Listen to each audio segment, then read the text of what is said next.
Here's a fun story. I've managed to break my phone by just applying a wallpaper to it.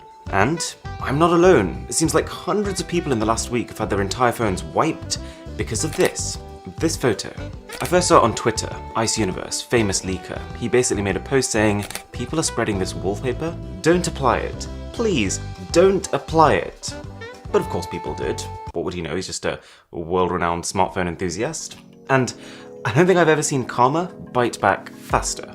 The comments section is filled with two types of responses. People who've applied it and got away with it on their phones, and who seem to be using it as a way to prove they've picked a superior device. And the other, less fortunate group who've applied it and quickly realised they probably shouldn't have. They post the videos of their devices basically going schizo.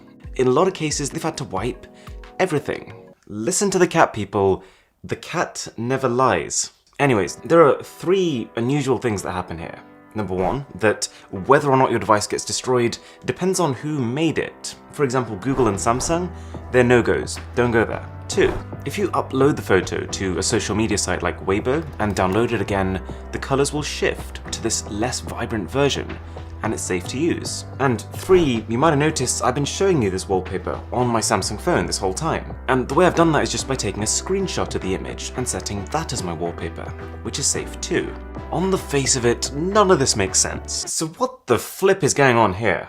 Well, I spent the last 3 days trying to find out.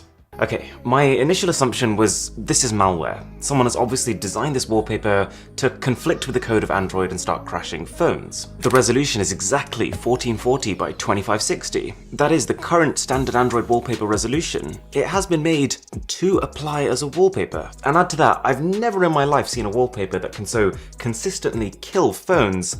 What are the chances someone came across that by accident? Well, the more I dug into it, the more it seems like my initial assumption was wrong. I thought the best way to find out if something was malicious or not was to find out where it came from. So I did a reverse image search. Google Images has a clever little feature now that allows you to use an image to search for similar images. And by doing this, within 2 minutes, I traced the cursed wallpaper back to its original source. Turns out, the wallpaper being circulated around was not the original photo.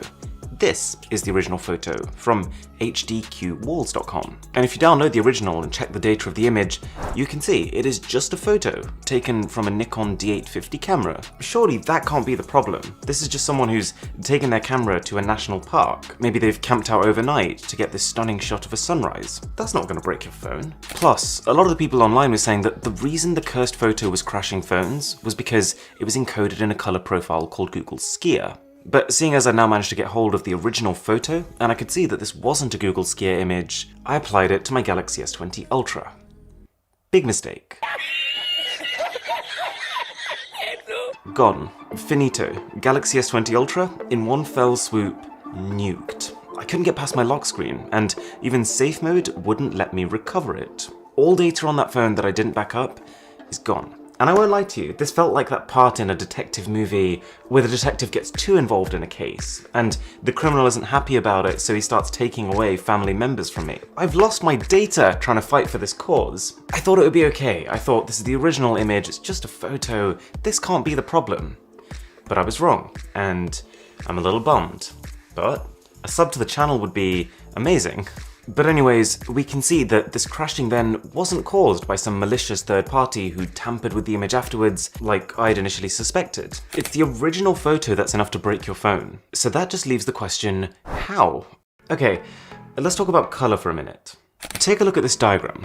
This represents all the colors that us humans can see. This triangle inside of it, that's the sRGB color space. It's a subset, it's a small section of the full range of color. And more importantly for this case, it's the only set of colors that Android really understands. So yes, most Android phones historically, they haven't been able to display the full range of color, but they're limited like this for the sake of consistency. sRGB is what almost every device is calibrated to.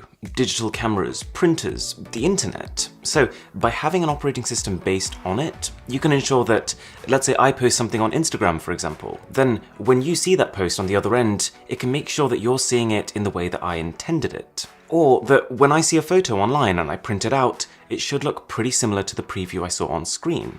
But there are many different color spaces. You've got Adobe RGB as an example, which has a wider range of color. Or if you wanted to go a bit crazy with things, Pro Photo RGB, which is this huge triangle here. And this all seems really complicated, but all it means for this is that if I convert an image from sRGB to Adobe RGB, it's going to effectively stretch the color space. The color that was previously here gets mapped to here. So this is a random photo I took a few days ago in sRGB, and moving it to the wider Adobe RGB, it just gets more vibrant. And the same will happen again if we move from Adobe to Pro Photo RGB, because these points are moving to these points. So what's that got to do with the sunrise of nightmares? Well, it turns out Pro Photo RGB is the color space that this photo is encoded in. And you can see the appeal of doing this. Now that I know how it was encoded, I can actually flick it back to standard sRGB, and it becomes this. This is the true original photo, and all of a sudden, it doesn't look so hot. So whoever took the photo probably just thought, oh, I really like the colors in Pro Photo RGB mode, I'll just export it that way. And this explains what I mentioned earlier about Weibo.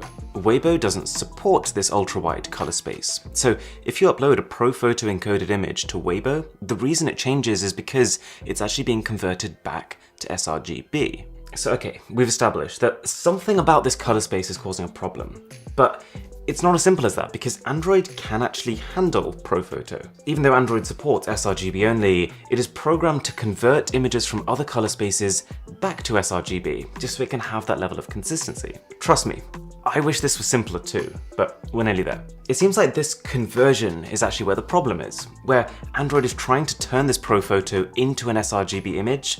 That's the bottleneck. And you won't believe this, the reason these devices are crashing all comes down to one pixel. This one right here, according to David, who I was talking to about this. Google's color engine can't for the life of it convert this one pixel to sRGB, specifically because of the luminance of it. Luminance is basically brightness, but just adjusted for the way that we humans actually see things. Because you might know this, humans see green tones far better than we see red tones, and we see reds better than we see blues. So the luminance of a pixel on Android is calculated by this formula. It gives green the most weight, then red, and then blue.